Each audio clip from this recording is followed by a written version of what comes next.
операцияға орын қалдырып инсталляциясын жүргіздік.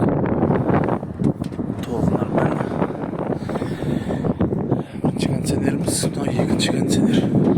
Тоже осылай бір сел үстіне ағашпен отырғызып, оның үстіне кондиционерді сегіздік андай ағашқа арналған шуруптерін отырғыздық. Мощный тұр, жеткілікті. 9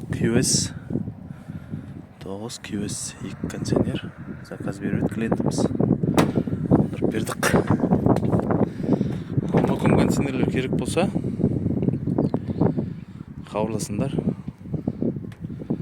барлық түрі бар.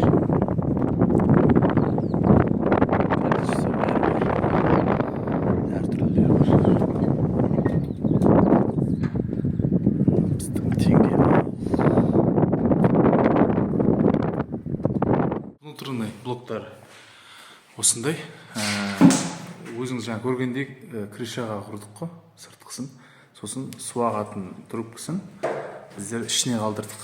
Яғни бұл су ағары жалпы ары қарай уклон болмаса жоғары қарай кете алмайды. Ал бұл зданияның дәл артында тағы бір здания тұр, оның арасында бір 10 сантиметрдей, 20 сантиметрдей қуыс бар да. Ертең бұл жерге су ағатын болса, ол жерде шеру мүмкін, иіс шығу мүмкін деген сияқты да. Ертең бітелген жағдайда да тазалау қиын болады деген сияқты. Сол ішке қалдырдық. Мына жерде туалет бар екен. Сол туалеттің ішіне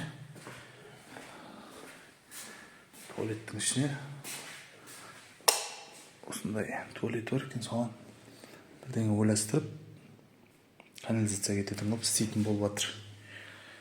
Так, мынау бірінші кондиционеріміз. Так, мына жерде әлі свет қондырмаған екен.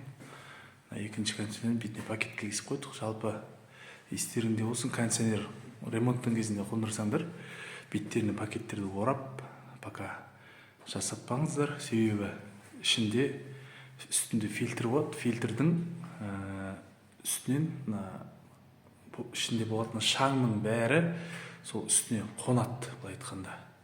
Ертең сосын ол бітеледі деген сияқты бір зияндар алып келеді. Сол үшін пока осылай пакетпен қойып қоямыз, ертең істететін кезде алып тастап істете береді арқайын деген сияқты.